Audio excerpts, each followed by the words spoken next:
नमस्कार जी दोस्तों, स्वागत है आप सभी का। देखिए, राष्ट्रीय आंदोलन में आज हम आपके राष्ट्रीय आंदोलन के तृतीय चरण की चर्चा आपसे करेंगे।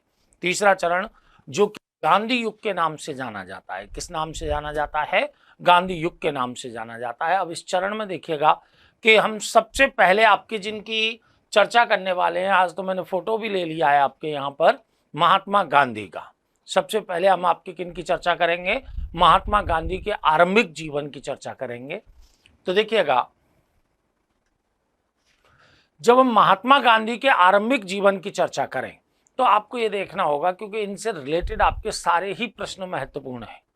गांधीयन जो एरा है, इससे रिलेटेड आपके सारे ही प्रश्न हमारे लिए महत्वपूर्ण होते हैं। तो हम आपकी देखिए बात करें, पहले आपके इनके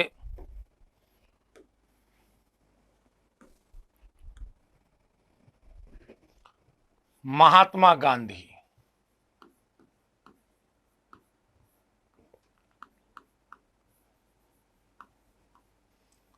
एटीन 1869 से लेकर के 1947 ईस्वी तक आपके व्यक्तित्व रहे हैं।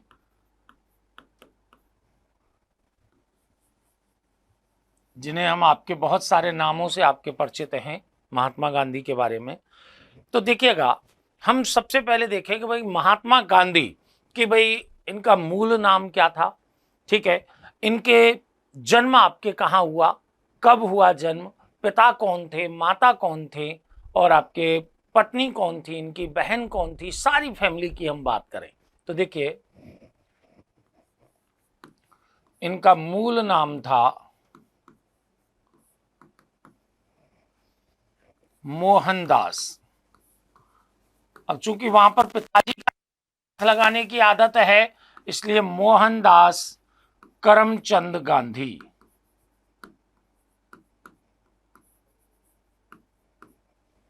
मोहनदास करमचंद गांधी। फटाफट आपके कमेंट करके बताइए इनकी माता का नाम आपके क्या था। महात्मा गांधी की माता का नाम क्या था? फटाफट आपके कमेंट करके बताइएगा आप लोग। तो देखिए, मोहनदास करमचंद गांधी, इनका जन्म कब हुआ? जन्म हुआ है 2 अक्टूबर 1869 ईस्वी में।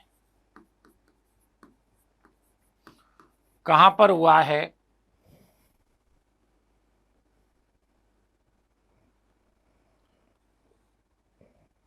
जन्म हुआ इनका पोरबंदर गुजरात में।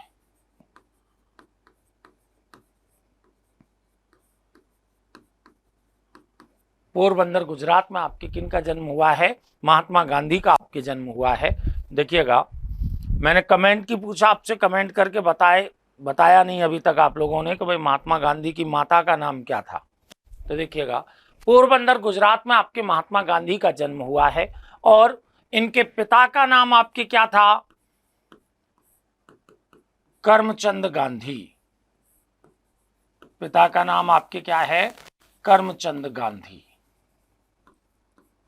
ठीक है, दीवान की हैसियत से आपके काम करते थे आपके कौन? करमचंद गांधी आपके। तो देखिएगा, बिल्कुल आपके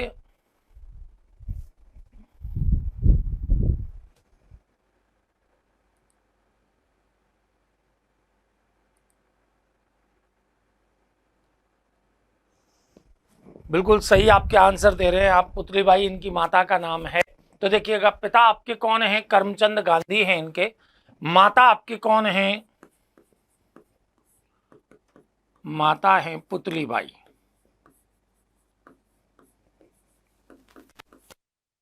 माता है पुतली बाई। इनकी बहन का नाम है रालेता बेन। रालेता बेन आपकी इनकी क्या है? बहन है। रालेता बेन आपके कौन है? इनकी बहन है। पत्नी इनकी कौन है? कस्तूरबा गांधी आपकी इनकी पत्नी है। और साथ में आपके देखिए 2 भाई भी हैं इनके, लक्ष्मीदास और करसनदास। भाई आपके कौन से हैं? देखो, एक का नाम है लक्ष्मीदास और एक का नाम है करसनदास।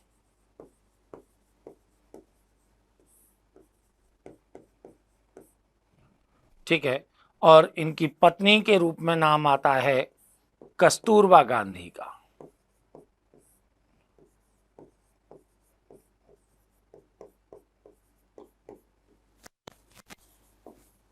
कस्तूरबा गांधी का नाम आपकी इनकी पत्नी के रूप में आता है। 4 आपके पुत्र हुए इनके, किनके? महात्मा गांधी के 4 पुत्र हुए। इनका आपके कस्तूरबा से विवाह हुआ था 1882 ईस्वी में। 1882 ईस्वी में आपकी कस्तूरबा से विवाह किनका हो गया था? गांधी जी का हो गया था। और 4 आपके पुत्र अगर देखें इनके, तो पुत्रों के नाम आते हैं हरिलाल है, मणिलाल है, रामदास है, देवदास है। ठीक है, तो देखिए इनके पुत्र,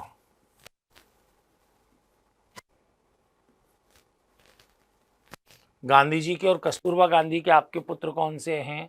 हरिलाल है, मणिलाल है,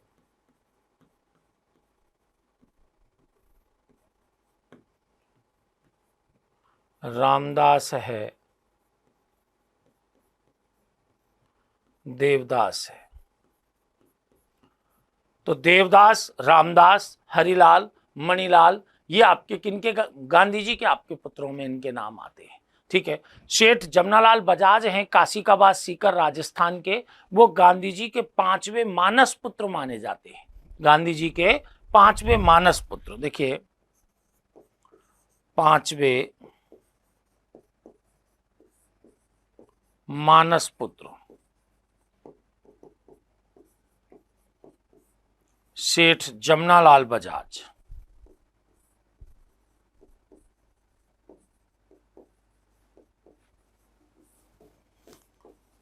जो काशी का बास सीकर के, काशी का बास सीकर के, काशी का बास सीकर के आपके सेठ जमनालाल बजाज हैं। राजस्थान में ये आपके कहां पर है? राजस्थान में। ठीक है, तो काशी का बास सीकर के आपके राजस्थान में जो सेठ जमनालाल बजाज हैं, वो गांधी जी के 5वें मानस पुत्र माने जाते हैं। 5वें मानस पुत्र माने जाते हैं। अब आपके गांधी जी की हम बात करेंगे, देखिएगा कि गांधी जी आपके 1887-88 ईस्वी में, 1887-88 ईस्वी में गांधी जी कहाँ जाते हैं? ये विदेश आपके बैरिस्टरी की पढ़ाई पढ़ने के लिए जाते हैं। ठीक है, मुंबई से आपके कहाँ गए हैं? विदेश आपके बैरिस्टरी की पढ़ाई पढ़ने के लिए गए। और इनके साथ गए थे त्र्यंबक राम मजूमदार, इनके साथ जूनागढ़ के ही थे त्र्यंबक राम मजूमदार, वो भी आपके इंग्लैंड बैरिस्टरी की पढ़ाई पढ़ने के लिए गए। ठीक है, प्रारंभ में तो अगर देखा जाए, प्रारंभ में तो इनकी माता इनको इंग्लैंड भेजने के पक्षधर नहीं थी। क्यों? क्योंकि ये विशुद्ध वैष्णव परिवार से संबंध रखते थे और इनकी माताजी को ये लगता था कि भाई कि लड़का बिगड़ सकता है इंग्लैंड गया तो। ठीक है ना, क्योंकि वहां तो आपके अंग्रेज हैं और अंग्रेजों की आप स्थिति देखते ही हो कैसे होते हैं। ठीक है, इस वजह से आपके उनको लगा कि भाई कि ये बच्चा बिगड़ सकता है। लेकिन उनके एक जैन साधु थे, उन्होंने उनको समझाया कि भाई कि ऐसा है कि आपको भय लग रहा है तो इनसे शपथ ले लो। जिन जिन चीज़ों से आपको भय लग रहा है कि भाई कि ये ऐसा करेगा वैसा करेगा, तो उन चीज़ों की शपथ ले लो और इनको जाने दो, बैरिस्टरी की पढ़ाई पढ़ने के लिए जाने दो। तब माता ने आपकी इनसे शपथ ली कि भाई कि ऐसा है, वो सुरा से दूर रहेंगे, मदिरा से दूर रहेंगे, सुंदरी से भी दूर रहेंगे। ठीक है ना, यानी कि स्त्रियों से और मदिरा से आपके परे रहने की बात इनसे कही, मांस से आपके परहेज रखने की बात इनसे कही। बैरिस्टरी की पढ़ाई वहां पर पढ़ी। अब देखो कि आधे से अंग्रेज तो खुद वहां पढ़ते पढ़ते ही हो गए थे। कौन? गांधी जी। आधे से अंग्रेज तो वहीं हो गए। क्यों? क्योंकि जैसी कल्चर वैसे ही आपके भेष में गांधी जी वहां पर आ गए। और संस्कृति आपके, कहीं भी किसी भी संस्कृति की बात हम करें कि संस्कृति में अगर किसी अन्य संस्कृति का व्यक्ति किसी दूसरी संस्कृति में पहुंचता है तो वो एक दूसरे को प्रभावित किए बगैर नहीं रहती। तो गांधी जी को भी आपके जो ब्रिटिश कल्चर है उसके द्वारा,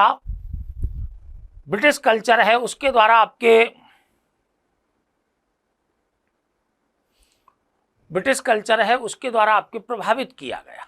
ठीक है, बिल्कुल बताएंगे आगे चल करके हम एनी बेसेंट की आपके नेशनल मूवमेंट में क्या रोल रहा है, ये सारी चीजें आएंगी। अभी हम आपके केवल नेशनल मूवमेंट में गांधी जी के रोल की बात कर रहे हैं। ठीक है ना, तो देखिएगा मैंने बताया कि वहां पर आपके ब्रिटिश कल्चर से ये भी प्रभावित हुए और आधे से अंग्रेज तो लगभग बन ही गए। 1891 ईस्वी में 1891 ईस्वी में गांधी जी को आपके बैरिस्टरी की पढ़ाई पढ़ करके आपके वापस लौटे तो आपके क्या हुआ, 1891 ईस्वी में बंबई में पहला आपके मुकदमा मिला इन्हें, और वो भी आपके किसका मिला है, ममीबाई का आपके मुकदमा मिला। ठीक है, ये खुद अपनी जीवनी में आपके इस चीज का जिक्र करते हैं कि भाई जब पहली बार अदालत में गांधी जी ने प्रवेश किया तो कहते हैं कि भाई कि मैं जब खड़ा तो वहां पर हो गया, कहाँ, अदालत में, लेकिन मेरे सिर चकराने लग गया, मेरे पैर कांपने लग गए। ठीक है, और आपके ऐसा लगने लगा गांधी जी को कि मानो उनका सिर घूम रहा है और आपके क्या हो जाएगा, ये आपके अदालत है, मानो अदालत ही घूम रही है उनके चारों ओर। ठीक है, ऐसा आपके जब उनको एहसास हुआ तो उन्होंने ममीबाई का जो मुकदमा है उसको भी छोड़ दिया। ठीक है, और उसके बाद आपके वो जब तक कि दक्षिण अफ्रीका नहीं गए तब तक अदालत भी नहीं गए, तब तक अदालत भी नहीं गए। ठीक है, 1893 ईस्वी में अब्दुल्ला एंड कंपनी है डरबन में, आपके एक अब्दुल्ला एंड कंपनी थी, वहां से दादू अब्दुल्लाह नाम के जो व्यापारी थे उनका आपके संदेश मिला गांधी जी को कि भाई कि वो कहां पर आए, वो आपके दक्षिण अफ्रीका आए, और वहां पर उनका केस चल रहा था आपस में ही। तो जो बही खाते थे वो गुजराती भाषा में थे और अंग्रेजी वकील केस लड़ रहा था, तो उसको समझने में दिक्कत हो रही थी उन बही खातों को। तो एक अनुवादक के रूप में अब्दुल्ला फर्म के मुकदमे को लड़ने के लिए एक अनुवादक के रूप में गांधी जी कहां से, भारत से दक्षिण अफ्रीका की ओर आपके गए। अब ये तो इनकी किस्मत में ही लिखा था कि भाई दक्षिण अफ्रीका इनको जाना है, किस्मत में लिखा था कि दक्षिण अफ्रीका इनको जाना ही जाना है। ठीक है, अब दक्षिण अफ्रीका वहां पर गए तो आपके देखिए पैसा तो दादू अब्दुल्लाह का लग रहा था, तो इनको आपके किसी बात की टेंशन भी नहीं थी। तो 7 जून 1893 ईस्वी की बात है, गांधी जी प्रिटोरिया से डरबन जा रहे थे, फर्स्ट क्लास का टिकट खरीदा, क्यों, मैंने बताया था कि अंग्रेजी कल्चर से पूर्णतः प्रभावित हो चुके थे गांधी जी, इसलिए फर्स्ट क्लास का टिकट गांधी जी ने आपके खरीदा। ठीक है, और फर्स्ट क्लास के डब्बे में जा बैठे। वहीं पर आपके पीटर मॉरिट्जबर्ग का आपके स्टेशन है, उस रास्ते में जो प्रिटोरिया से डरबन जाता है वहां पर पीटर मॉरिट्जबर्ग का आपके स्टेशन है। वहां कुछ अंग्रेजों के द्वारा प्रथम श्रेणी से उनको उतार करके धक्का दे दिया गया, प्लेटफॉर्म पर आपके धक्का दे दिया गया। अब गांधी जी को इस चीज का एहसास हुआ क्योंकि वहां आपके क्या है, नस्लवादी भेदभाव चरम पर था, नस्लवादी भेदभाव आपके चरम पर था, कहां, दक्षिण अफ्रीका में। ठीक है, इसलिए गांधी जी को इस चीज का एहसास हुआ और उन्होंने अपने इंग्लैंड में मित्रों को, भारत में वायसराय को आपके खूब सारे पत्र लिख डाले इसके विरोध में कि भाई उनके साथ नस्लवादी भेदभाव किया गया है और टिकट होते हुए भी उन्हें मजबूर कर दिया गया कि वो आपके ट्रेन से उतरे। जब ऐसी बात आपके यहां पर होने लगी तो हुआ क्या कि वहां पर नस्लवादी भेदभाव तो अन्य जो भारतीय वहां बसे हुए थे उनके साथ भी हो रहा था, लेकिन दक्षिण अफ्रीका में बसे भारतीयों ने आपके पहली बार ऐसे आदमी को देखा था जिसको कि आपके थोड़ा सा स्टेशन से क्या धक्का दे दिया, उसने तो आपके इतना हो हल्ला मचाया कि लंदन, इंग्लैंड आपके और भारत सब जगह आपके उन्होंने पत्र लिख डाले विरोध के। ठीक है, तो ये नई चीज आपके दक्षिण अफ्रीका में बसे भारतीयों ने भी देखी वहां पर। ठीक है, इसकी बात हम आपके आगे करें, लेकिन उससे पहले आपको देखना पड़ेगा इन व्यक्तित्व के बारे में कि भाई दक्षिण अफ्रीका, एक चीज आपके यहां नोट डाउन करिए आप पहले, 5वें मानस पुत्र आपके सेठ जमनालाल बजाज काशी का बास आपके सीकर के बताए हमने। देखिए 1887-88 ईस्वी इंग्लैंड,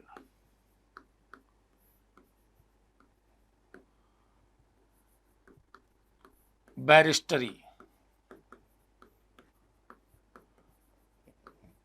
की पढ़ाई हेतु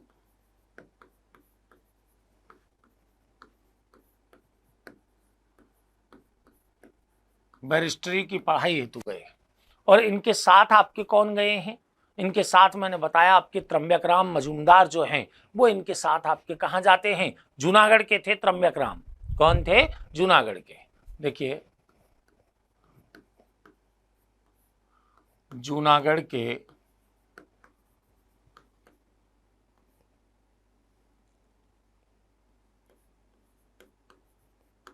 त्र्यंबक राम मजूमदार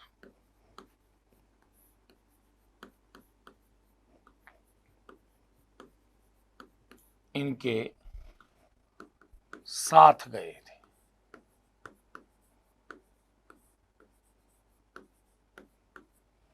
त्र्यंबक राम मजूमदार इनके साथ आपके गए, ठीक है।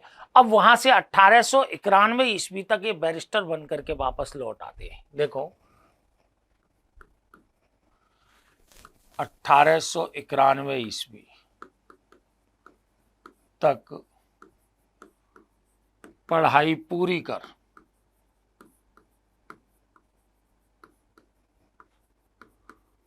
वापस भारत आए। वापस भारत आ गए आपके 1891 ईस्वी तक। और इसी समय देखो इनको पहला मुकदमा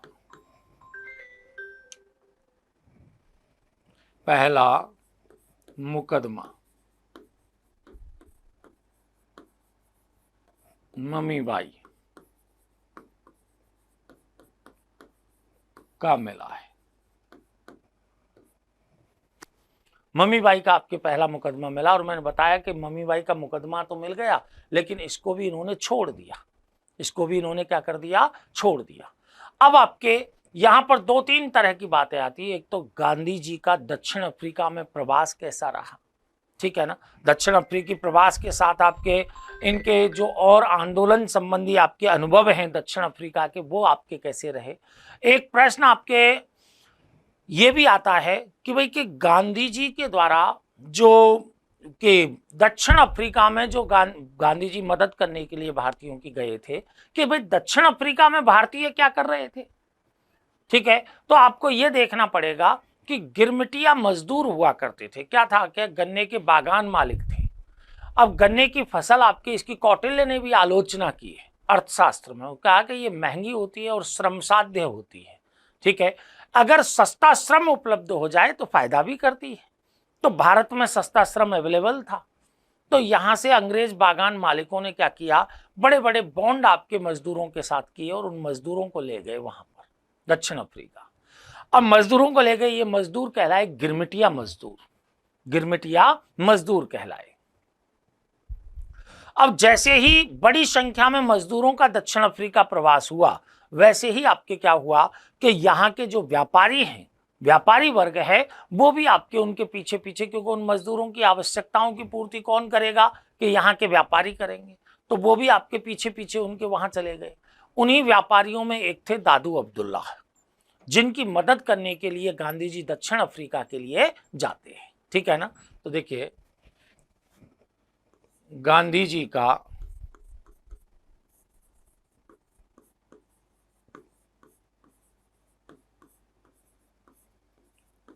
दक्षिण अफ्रीकी प्रवास, गांधी जी का दक्षिण अफ्रीकी प्रवास।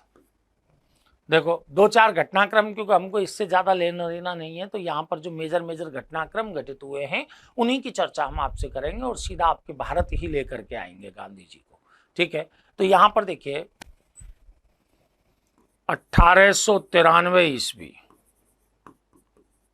में गांधी जी दादू अब्दुल्ला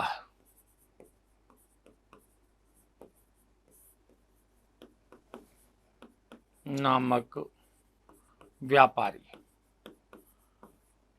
जो आपकी किस कंपनी से था? अब्दुल्ला एंड कंपनी से। किससे था? अब्दुल्ला एंड कंपनी से। किससे थे ये? Abdullah and company.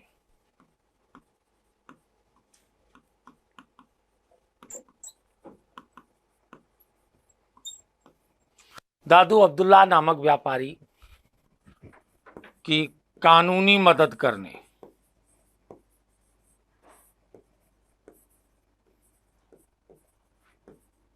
करने दक्षिण अफ्रीका गए।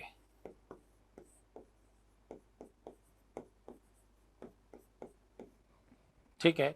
फिर दूसरी बात हमने क्या बताई कि 7 जून 1893 को जब गांधी जी प्रिटोरिया से डरबन जा रहे थे तो पीटर मॉरिट्जबर्ग नामक आपके स्टेशन पर इन्हें नीचे फेंक दिया गया। ठीक है ना। तो देखिए 7 जून 93 ईस्वी को जब गांधी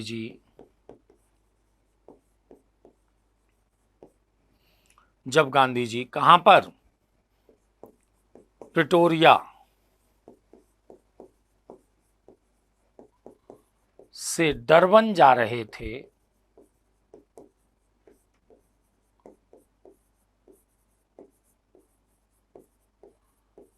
तब इन्हें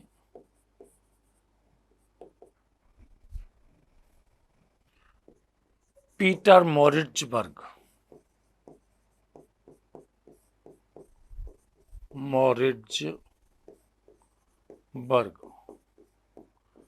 स्टेशन पर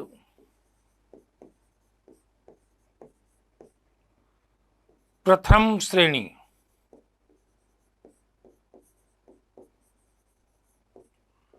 के डिब्बे से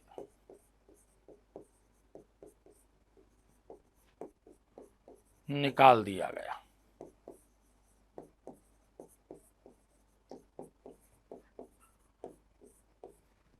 यहां पर अनुभव हो रहा है गांधी जी को किस बात का कि दक्षिण अफ्रीका में भारतीयों के साथ किस प्रकार का व्यवहार हो रहा है, जबकि गांधी जी तो खूब सूटेड बूटेड होकर के गए थे। ठीक है ना। कभी कभी आपके इस स्टेशन का नाम पूछ लिया जाता है कि भाई कौन से आपके स्टेशन पर उन्हें फेंका गया था, तो पीटर मॉरिट्जबर्ग आपके स्टेशन है, वहां पर उन्हें आपके उतार दिया गया। अब गांधी जी वहां पर पहुंचे तो उन्होंने जब देखा बही खातों को तो उन्होंने देखा कि भाई कि ये तो अंग्रेजी वकील है, तो लूट मचा रखी है इसने। तो उन्होंने क्या किया, दोनों पक्षों को बुलाया और उनको जब समझाया वास्तविक मामला क्या है तो दोनों में राजीनामा करवा दिया और केस खत्म हो गया।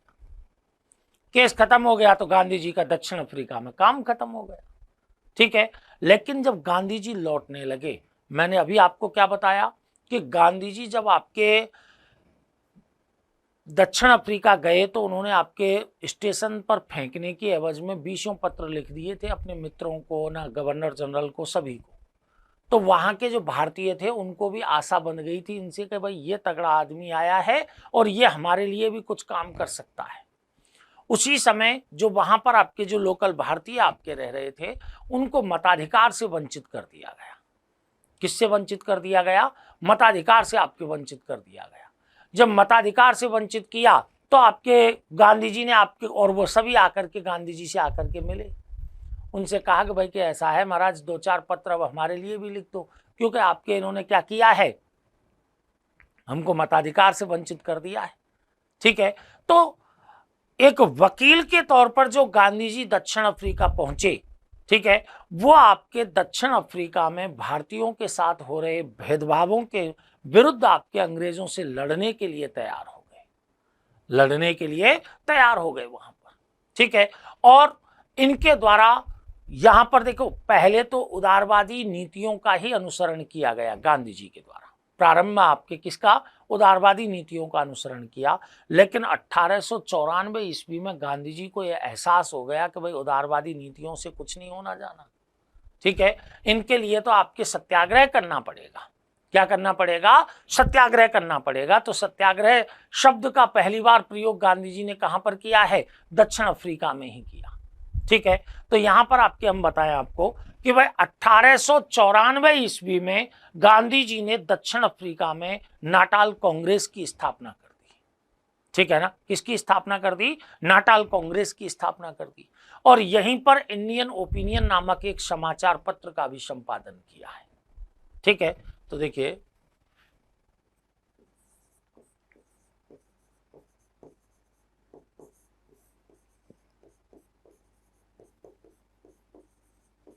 1894 ईस्वी में नाटाल कांग्रेस की स्थापना की।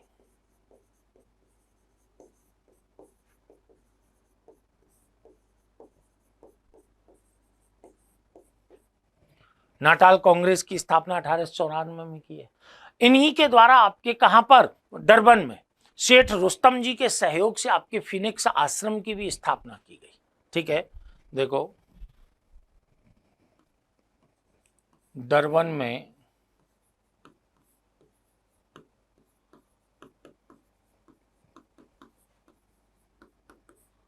सेठ रुस्तम जी के सहयोग से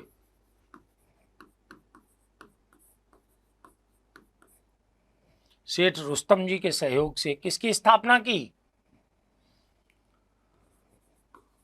फिनिक्स आश्रम।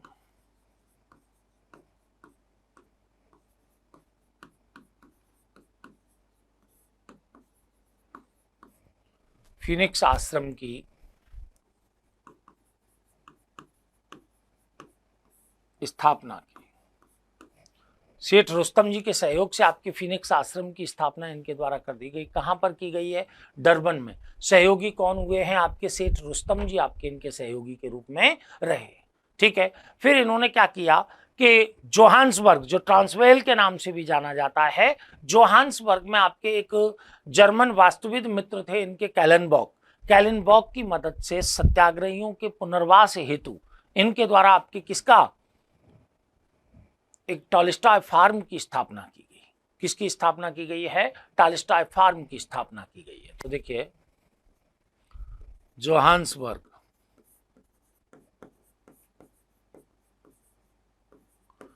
जोहान्सबर्ग को आपके हमने क्या बताया कि इसको ट्रांसवेल के नाम से भी आपके हम कभी कभी नाम आ जाता है। में जर्मन मित्र कैलेनबॉग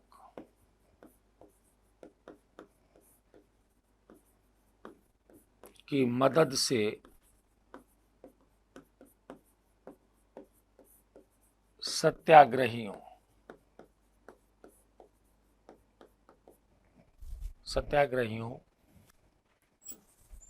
के पुनर्वास के लिए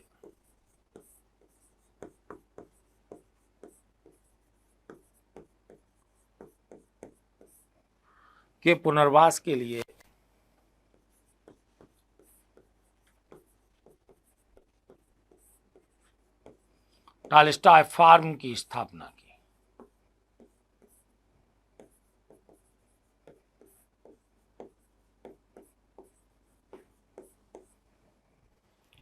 सत्याग्रहियों का पुनर्वास किया जाना आवश्यक था। क्यों? क्योंकि 1894 से 1906 ईस्वी तक तो गांधी जी ने उदारवादी तरीकों से आंदोलन किया, लेकिन 1906 ईस्वी में इन्होंने पहली बार दक्षिण अफ्रीका में सत्याग्रह का प्रयोग किया और 1908 ईस्वी में तो जेल जाने का अनुभव भी प्राप्त किया है। 1908 ईस्वी में जेल जाने का अनुभव भी इन्होंने प्राप्त किया है। तो देखिए 1894 ईस्वी से ईस्वी तक भारतीयों के हितों के लिए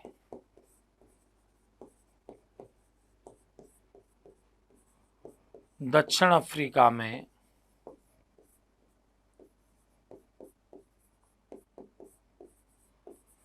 उदारवादी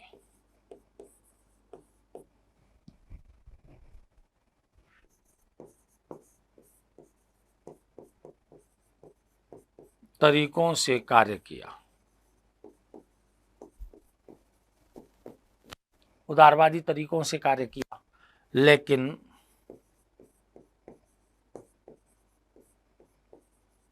1906 ईस्वी में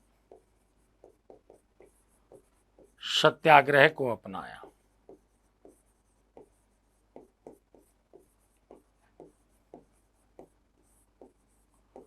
सत्याग्रह को अपनाया है। दक्षिण अफ्रीका में मैंने क्या बताया आपको कि इनके द्वारा आपके इंडियन ओपिनियन नामक समाचार पत्र का भी संपादन किया था। देखो दक्षिण अफ्रीका में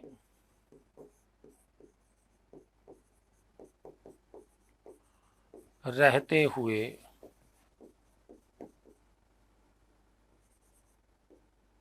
इन्होंने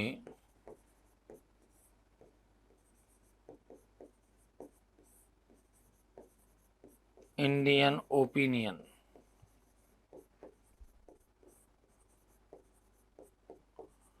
नामक समाचार पत्र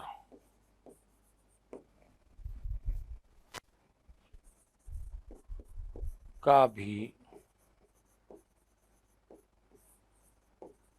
संपादन किया। इंडियन ओपिनियन नामक समाचार पत्र का भी संपादन किनके द्वारा किया गया है? महात्मा गांधी के द्वारा किया गया। और 1915 ईस्वी में गांधी जी कहाँ लौट आए हैं? भारत लौट आए। 1915 ईस्वी में कहाँ लौट आए हैं? भारत। फिर हम भारत में आपके क्या हुआ है उनकी चर्चा आपसे अलग से करेंगे।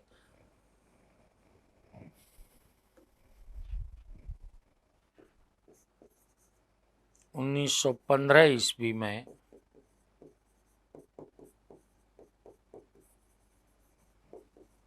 गांधी जी भारत वापस लौटे।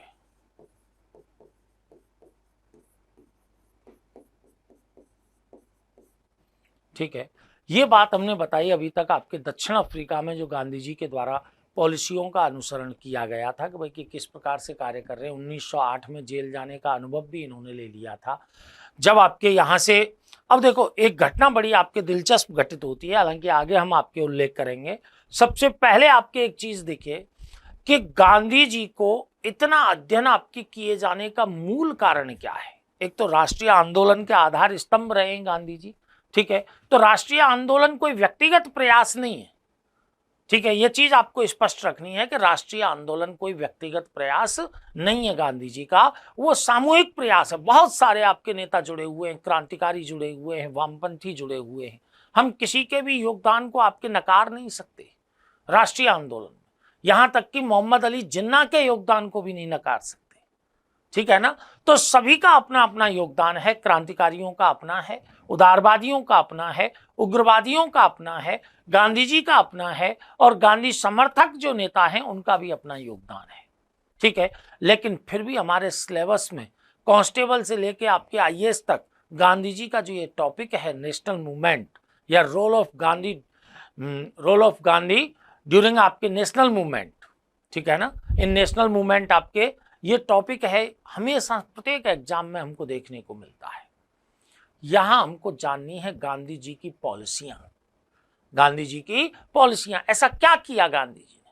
तो सबसे पहली एक बात जो हमारे दिमाग में आई वो क्या है कि 1909 ईस्वी की बात है। ध्यान से सुनना, आप केवल लिखेंगे नहीं इसको आगे,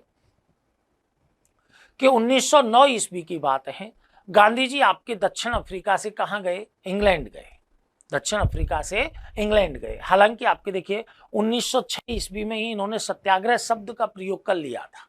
ठीक है ना, बस सत्याग्रह पर ही आ रहे हैं हम अभी कि 1906 ईस्वी में इन्होंने सत्याग्रह शब्द का प्रयोग कर लिया था। मगनलाल गांधी जी के द्वारा, आपके मगनलाल गांधी जी हैं जो आपके एक तरह से कहेंगे इनके चचेरे भाई आपके कहिए। ठीक है, क्योंकि मगनलाल गांधी की जब निधन हुआ था ना, तब गांधी जी ने उनकी मृत्यु पर आपके कहा था कि इस मृत्यु ने मेरे को विदुर बना दिया है, इस मृत्यु ने मेरे को विदुर बना दिया है। मगनलाल गांधी का प्रभाव है गांधी जी पर। ठीक है, तो मगनलाल जी का आपके जो रोल रहा, उन्होंने आपके गांधी जी से कहा कि आंदोलन के लिए सदाग्रह शब्द होना चाहिए। कौन सा शब्द? सदाग्रह। ठीक है, अब गांधी जी इस शब्द पर तुरंत ही सहमत हो जाते हैं कि भाई कि ये बढ़िया चीज है। ठीक है, अब इसी आपके सदाग्रह शब्द से क्या निकला है? सत्याग्रह शब्द निकला है। सत्याग्रह शब्द निकला है। अब अलग अलग चीजें हैं आपके इसके अंतर्गत, लेकिन आपको यहां ये याद रखना है कि गांधी जी, हम बता रहे थे कि भाई कि सत्याग्रह क्या है, इसकी चर्चा अभी हम करेंगे। उससे पहले एक बात देखिए कि 1909 ईस्वी का गांधी जी का आपके इंग्लैंड आपके गए, लंदन गए, वहां गए तो वहां इंडिया हाउस पहुंचे। इंडिया हाउस में आपके क्रांतिकारी थे वहां पर। कौन? श्यामजी कृष्ण वर्मा है, वीडी सावरकर है। ठीक है ना, श्यामजी कृष्ण वर्मा, वीडी सावरकर जैसे आपके और जैसे क्रांतिकारी नेता आपके कहां पर थे, इंग्लैंड में उस समय आपके उनसे मिले। ठीक है, तो देखिएगा, तो जब आपके वहां मिले तो उन्होंने आपके देखा कि भाई कि पूछा उनसे कि भाई मैं दक्षिण अफ्रीका में भारतीयों के लिए प्रयास कर रहा हूं, भारतीयों के अधिकारों की सुरक्षा के लिए कार्य कर रहा हूं, आप आपके भारत में रहते हुए क्या कर रहे हैं, आप भारत में रहते हुए क्या कर रहे हैं, ये आपके गांधी जी ने उनसे पूछा। ठीक है, अब तीनों की तीनों आपके, चाहे हम बीडी सावरकर की बात करें, चाहे सोहनलाल पाठक की बात करें, चाहे श्यामजी कृष्ण वर्मा की बात करें, तीनों की तीनों क्रांतिकारी विचारधारा के व्यक्ति थे। ठीक है, उन्होंने आपके सीधा सपाट जवाब दे दिया कि भाई 2-4 को मारेंगे, 2-4 का अपहरण करेंगे, अंग्रेज भयभीत हो जाएंगे और वहां से पलायन कर जाएंगे तुरंत। ठीक है, अब गांधी जी उनके विचारों को सुनकर के स्वयं भयभीत हो जाते हैं और बताते हैं कि जब दक्षिण अफ्रीका वापस लौटे तो जहाज में उन्होंने एक हिंद स्वराज्य नामक पुस्तक की रचना की। छोटी सी पुस्तक है, प्रत्येक स्टूडेंट को आपके पढ़नी चाहिए। हिंद स्वराज्य नामक पुस्तक की रचना की है। अब ये हिंद स्वराज्य नामक पुस्तक है ना, ये कैसी है, ये आपके संपादक और पाठक की फॉर्म में, यानी प्रश्नोत्तरी के रूप में लिखी हुई है, जिसमें गांधी जी खुद आपके संपादक बने हैं और पाठक के रूप में वो तीनों व्यक्ति हैं। कौन से? श्यामजी कृष्ण वर्मा, सोहनलाल पाठक और वीडी सावरकर। हालांकि इस पुस्तक में देखिए प्रश्न भी गांधी जी के हैं, जवाब भी गांधी जी के हैं। ठीक है, लेकिन ये पूरा प्रोसेस आपके जन्मा कहां से? जब गांधी जी ने उनसे विचार उनके जाने, तो गांधी जी ने आपके हिंद स्वराज्य में कहा कि भाई मेरा स्वराज्य कैसा होगा, कि मेरा स्वराज्य अहिंसा पर आधारित होगा, अहिंसा पर आधारित होगा, उसमें हिंसा को लेस मात्र स्थान कहीं नहीं होगा, हिंसा को लेस मात्र स्थान वहां पर नहीं होगा, यह आपके गांधी जी ने कहा। अब क्यों ऐसा ही क्यों कहा गांधी जी ने? क्योंकि गांधी जी की स्पष्ट सोच आपके कई स्थानों पर हमें दिखाई देती है। गांधी जी को पता था कि भाई कि कोई भी वस्तु जो हिंसा से प्राप्त की गई हो, क्योंकि आपको पता है हिंसा हमेशा प्रतिहिंसा को जन्म देती है। ठीक है ना, न्यूटन के लॉ आपके लागू होते हैं जिसमें आपके क्रिया की प्रतिक्रिया होना आवश्यक है। ठीक है, और प्रबल और होती है, क्रिया की प्रतिक्रिया हमेशा प्रबल और होती है। तो उन्होंने कहा कि भाई कि मेरा आपके स्वराज्य कैसा होगा कि भाई कि जो अहिंसा पर आधारित होगा। ठीक है, क्यों? क्योंकि हिंसा से प्राप्त की गई वस्तु कभी भी स्थायी नहीं रहती। अब आप एग्जाम्पल देखो, जर्मनी का एकीकरण हुआ, बिस्मार्क की लौह और रक्त की नीति के आधार पर। परिणाम क्या हुआ? जर्मनी का फिर विभाजन हुआ, फिर शांति पर आधारित होकर के पुनः एकीकरण जर्मनी का करना पड़ा। ठीक है, तो हिंसा से प्राप्त की गई कोई भी वस्तु परमानेंट नहीं हो सकती। यह आपके स्पष्ट सोच रखते हुए हिंद स्वराज्य में स्वराज्य की व्याख्या गांधी जी ने की। अब हम आपके मूल रूप से आपको कि गांधी जी का जो सत्याग्रह है, कि भाई सत्याग्रह क्या है, खूब सारे प्रश्न आपके इसके बारे में आते हैं। स्टूडेंट भी आपके काफी सारे पूछते हैं कि भाई कि गांधी जी का सत्याग्रह है क्या। तो ज्यादातर आपके सिंपलीकरण कर देते हैं इसका कि सत्य के लिए आग्रह। सत्य के लिए आग्रह ये इसका समास विग्रह है। ठीक है, हिंदी में तो यहां तक आपके ठीक है, लेकिन यहां पर आपके एक बात देखिए कि सत्याग्रह बहुत ब्रॉड आपके शब्द है, बहुत बड़ा शब्द है। इसको आपके संकुचित करके परिभाषित करना बड़ा असंभव सा काम है, लेकिन एक प्रयास में आपको जनरल तरीके से करूं। आप ये देखिए, मेरा मानना है कि हम सब, मैं, आप और भी सब, ठीक है, सब सत्याग्रह के दौर से गुजरते हैं कहीं ना कहीं, सब सत्याग्रह के दौर से गुजरते हैं। ठीक है, हम क्या बताना चाह रहे हैं कि गांधी जी का सत्याग्रह क्या है, और मैं कह रहा हूं कि भाई हम सब आपके सत्याग्रह के दौर से कहीं ना कहीं गुजरते हैं। कैसे? सत्याग्रह में आपके गांधी जी ने क्या बताया कि यहां पर साध्य और साधन की पवित्रता है, साध्य और साधन की पवित्रता।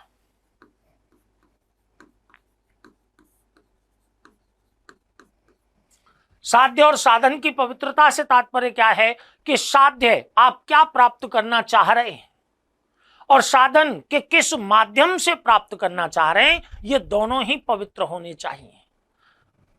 बेस आपके क्या होना चाहिए, अहिंसा।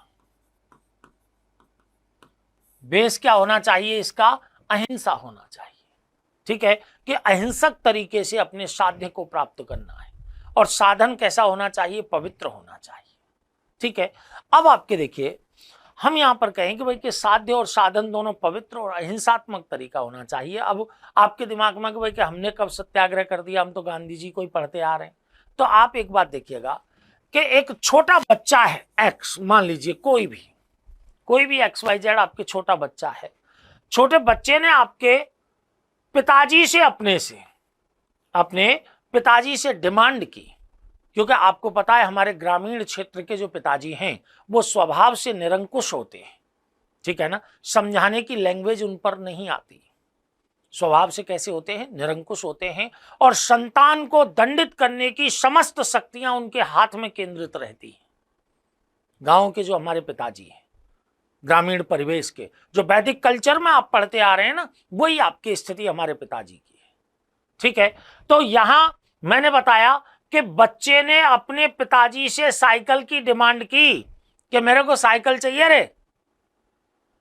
अब पिताजी, मैंने बताया कि एक बार में तो मरे ही नहीं मानते, किसी भी चीज को नहीं मानते, तुरंत छोरे को मना कर दिया कि नहीं मिलेगी।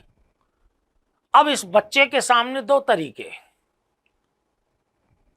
एक आपके कैसा है, हिंसा का तरीका है। हिंसा का तरीका कैसे, कि ईंट उठाए और खोपड़ी पे मार दे कि भाई ला रहा है कि नहीं ला रहा है। तो हो सकता है पिताजी आपके ऐसी जगह पे मारेंगे बेटा 2-4 महीने तक साइकिल लायक ही नहीं बचे।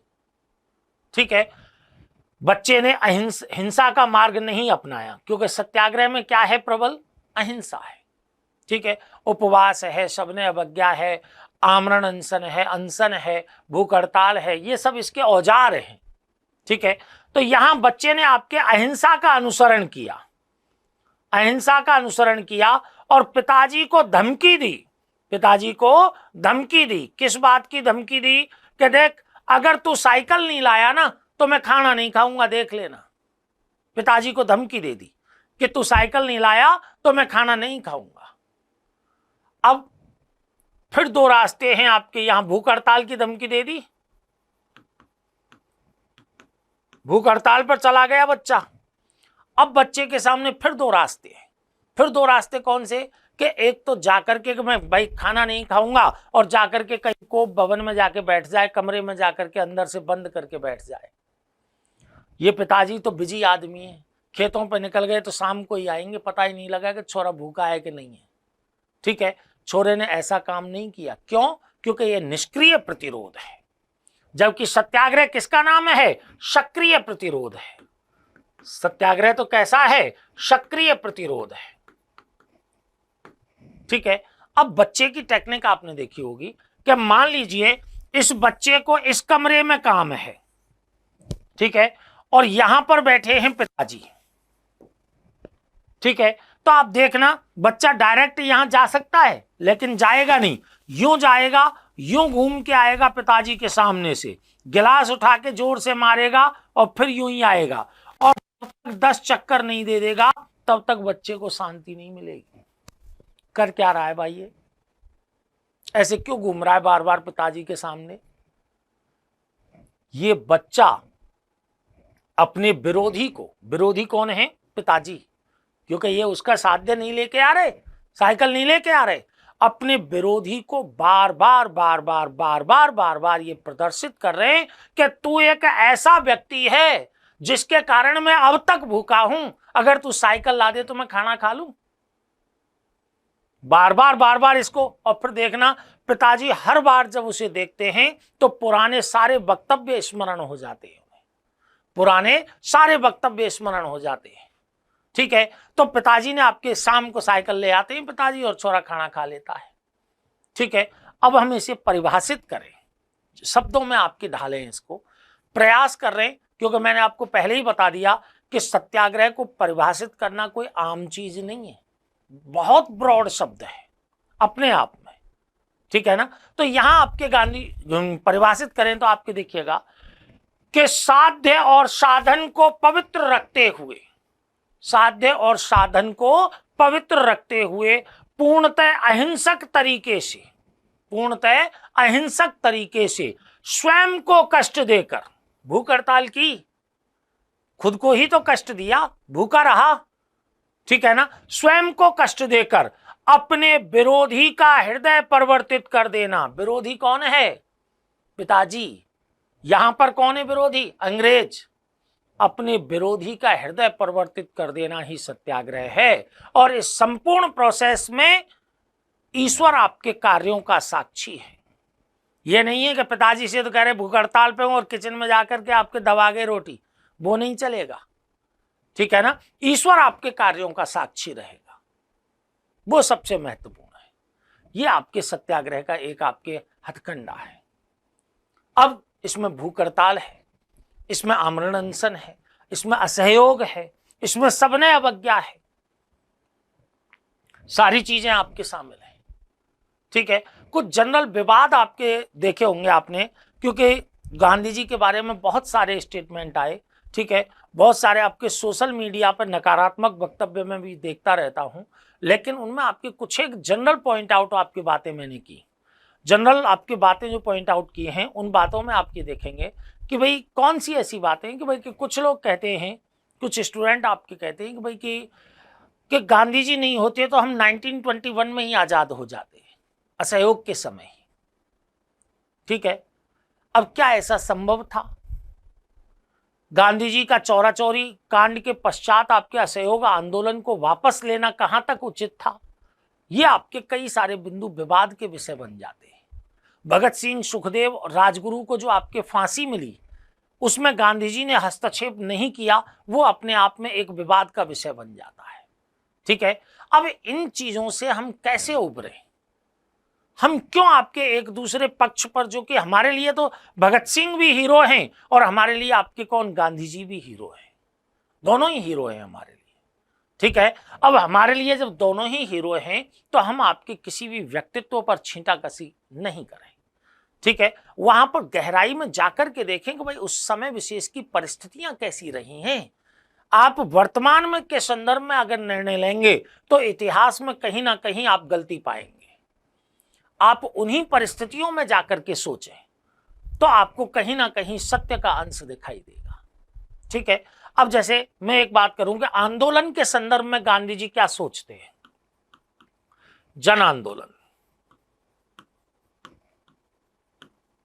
क्योंकि मैंने आपको बताया ना, असहयोग आंदोलन हुआ, चौरा चौरी कांड के बाद गांधी जी ने वापस ले लिया किसको? असहयोग आंदोलन, ठीक है। सब जगह आपकी आलोचना हुई, गांधी जी को आपके राजनेता के रूप में विफल घोषित कर दिया। सुभाष चंद्र बोस जैसे नेताओं ने तो कह दिया कि जब जनता का जोश अपने चरम पर था तब ऐसे आंदोलन को वापस लेना किसी राष्ट्रीय अपराध से कम नहीं है, ठीक है। लेकिन यहां गांधी जी के सामने क्या परिस्थितियां रही होंगी कि उन्होंने इतना बड़ा निर्णय आपके ले लिया कि आंदोलन अपनी पूरी ऊर्जा पर जब आपके चल रहा था तब आंदोलन को वापस लेने की घोषणा कर दी। तो वहां आपको यह सोचना पड़ेगा कि जन आंदोलन का स्वरूप कैसा होता है। यह लीडर के लिए सबसे बड़ी बात है। अगर हम लीडर का सबसे महत्वपूर्ण कार्य देखें ना, तो उसकी डिसीजन मेकिंग ही आपके सबसे महत्वपूर्ण कार्य होता है। याद रखना, संगठन में लीडर का सबसे महत्वपूर्ण कार्य आपके क्या होता है? डिसीजन मेकिंग का। आपके एट ए टाइम आपकी डिसीजन मेकिंग का कार्य महत्वपूर्ण होता है, ठीक है ना। उसके बाद और सब कार्य आते हैं। अब ये लगता है ऐसा है डिसीजन ही तो लेना है, लेकिन जो डिसीजन लेता है ना, उससे आपके पूछें इस चीज को कि भाई कि वो किन परिस्थितियों के दौर से गुजर करके आपके डिसीजन ले रहा है। तो यहां आपको जन आंदोलन का आपके तरीका देखना पड़ेगा। तो एक बात देखिएगा,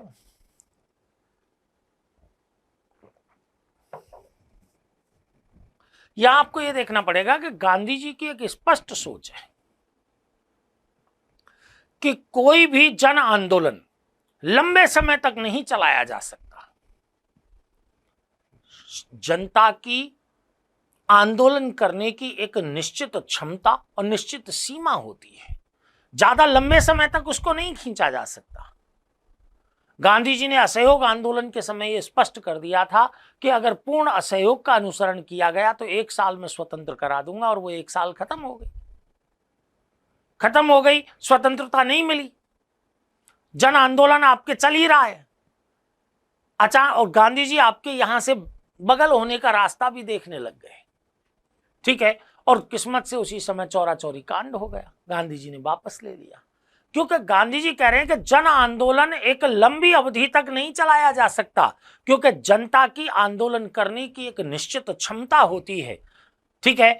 एक क्षमता विशेष से ज्यादा समय तक वो आपके आंदोलनरत नहीं रह सकते। 20 तरह की समस्या, आप चक्का जाम करके देखो रोड पे, गांव वाले जोश में आएंगे आपके, पहले तो जमा दो, ये कर दो, वो कर दो। जैसे ही 2:30-3 बजेंगे, भैंसों को चारा पानी डालने के लिए कि मैं चारा डाले हूं, मैं पानी पिलाया हूं, एक एक करके निकल लेंगे, 2-4 लीटर बच जाएंगे वहां पर, ठीक है ना। तो यहां कह रहे, और गांधी जी का यह मानना है कि भाई कि गांधी जी के आंदोलन में अचानक से हिंसा फैली, हालांकि ये पहली घटना नहीं थी हिंसा की, लेकिन बड़े स्तर पर अचानक से इतनी बड़ी घटना हुई चौरा चौरी कांड की, तो गांधी जी को लगा कि अब सरकार दमन पर उतारू हो जाएगी, दमन पर उतारू हो जाएगी, और जनता के आंदोलन को अगर दमन के जरिए कुचल दिया गया तो ये दोबारा किसी आंदोलन के लिए नहीं आएंगे।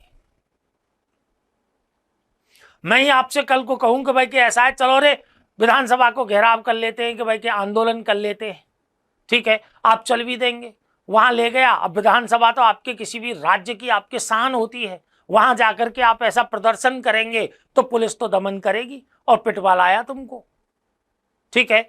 2-4 दिन बाद जैसे ही ठीक हुए आपके उन डंडों के निशान, फिर आपसे बोला कि चलो एक बार और चलते हैं, तो देखना 7 तो निकलेंगे, लेकिन पहुंचूंगा अकेला ही वहां, क्योंकि सब आपके विश्वास खो गए ना लीडर से, कि ये तो ले जाता है और पिटवा लाता है, भाई इसका क्या भरोसा है, ठीक है ना, ये तो ले जाएगा और पिटवा लाएगा, इसका कोई भरोसा नहीं है, ठीक है। ये स्थिति आपके यहां पर है, इस वजह से आपके चौरा चौरी कांड के बाद वापस लेना उचित डिसीजन आपके प्रतीत होता है, ठीक है। उस समय स्वतंत्रता की बात को तो भूल ही जाओ, क्योंकि सामने निरंकुश सरकार है, उसको आपकी भावनाओं से कोई मतलब नहीं है, दमन चक्र आपके प्रबल है वहां, ठीक है। और 1922 की 21 की 22 की बात हम करें तो उस समय तो ब्रिटिश सत्ता चरम पर है, ठीक है ना। तो वहां ऐसी साम्राज्यवादी ताकत से टकराना कोई छोटा काम नहीं था, इस वजह से आपके आंदोलन को वापस लेना जरूरी है।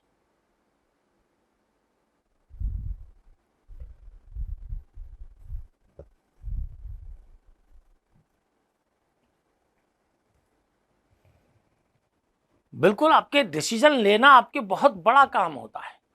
एक चीज और आपके देखिएगा कि मैं आपको एक बात बताऊं, अभी मैंने बताया आपको कि भाई गांधी जी ने बताया था कि हिंसात्मक तरीके से आपके सारी चीजें हिंसा के जरिए प्राप्त करना संभव नहीं है, ठीक है ना। क्योंकि आप ये देखो, एग्जाम्पल ही देखो आप, कि 3-4 लोग मिलकर के अगर मेरे से ये मारकर ही आपके छीने, ठीक है ना, कि भाई कि मेरे सामने आ जाएं और मेरे कहें कि दे रहे मार कर दे हमको, अब उनके तेवर देख करके मैं तो दे दूंगा कि भाई ले, क्योंकि मेरे को लग रहा है कि भाई गुस्से में है ये, तो अगर नहीं दूंगा तो हिंसा कर सकते हैं। अब मैं मेरा मार्कर केवल सोते समय निकालता हूं पॉकेट से, तो क्या वो इस मार्कर को मेरी तरह लेके घूम पाएंगे? नहीं घूम पाएंगे। क्यों? क्योंकि उनके मन में कहीं ना कहीं ये भय रहेगा कि ऐसे शांति से देने वालों में से तो नहीं है यार, ये कहीं ऐसा नहीं हो गड़बड़ कर दे, इसलिए आपके इस मार्कर को तो यहां छुपाओ और आपके आदमियों के साथ योजना बनाते घूमेंगे। टाइम खराब किया दुनिया भर का, और किसी दिन मेरी गली में फंस गए तो सूद समेत ले लूंगा, सब जूते चप्पल भी खुलवा लूंगा मार्कर के साथ। इसका मतलब हिंसा आपके प्रति हिंसा को जन्म दे रही है। अगर इसी मार्कर को वो आपके कैसे करें, रिक्वेस्ट करके मेरे से प्राप्त करेंगे, भाई गुरुजी आप तो फिर ले लेना आपके मार्कर एक, और ये मेरे लिए दे दो, मैं भी एक ऐसा बोर्ड ले आया हूं, मैं लिख लिख करके मिटा मिटा करके पढ़ लूंगा, रिक्वेस्ट करके आपके मेरे से प्राप्त किया होता, ठीक है। तो चाहे रोज माथे पे लगा के घूमते, मैं कभी जीवन में इसको प्राप्त कर पाता क्या? नहीं। क्यों? क्योंकि मैंने ही तो दिया है। अहिंसा से प्राप्त की गई वस्तु परमानेंट हो जाती है, परमानेंट हो जाती है, ये आपके खास बात है। सरेंडर हो जाता है सामने वाला व्यक्ति अगर आपने तेवर नहीं दिखाए तो, ठीक है, सरेंडर हो जाता है आपके। तो वो विशेष बात है, और इन्हीं आपके बातों पर आधारित आपके ये पूरा की पूरा मूवमेंट है हमारा, जहां आपके उतार चढ़ाव आपके आने लगे रहते हैं पूरे मूवमेंट में। ठीक है, तो हम आपकी अब बात करेंगे कि भाई कैसे दक्षिण अफ्रीका से आपके गांधी जी यहां आए, यहां आकर के आपके कौन कौन से आंदोलनों का उन्होंने नेतृत्व किया है, क्या क्या कंडीशन आपके यहां पर आंदोलनों की रही है। ठीक है, उनकी चर्चा हम आपसे करेंगे। कुछ निकनेम्स वगैरह हैं गांधी जी के, उनको लास्ट में आपके हम बताएंगे कि भाई कि क्या क्या किन किन लोगों ने गांधी जी को कह करके पुकारा है। ठीक है ना, लेकिन हम आपके कल संडे की क्लास में आपके इस चीज को आगे बढ़ाएंगे। ठीक है ना, संडे को भी यानी कि कल भी आपके मैं क्लास रखूंगा, तो उसमें आपके इसको आगे बढ़ा देंगे। ठीक है, बहुत बहुत धन्यवाद आज आपके इन चीजों को सुनने के लिए। लेकिन मैं आपको बार बार आपके कहूं कि गांधी जी के दर्शन को, इनकी फिलॉसफी को जीने की आवश्यकता है, जीने की आवश्यकता है। ठीक है ना, आंदोलन करते करते हम आपको इतना पक्का कर देंगे कि आप लोग समझ जाएंगे कि वास्तव में आपके व्यक्तित्व कैसा है। ठीक है ना, उसके आधार पर हम आपके निर्णय लेंगे। धन्यवाद।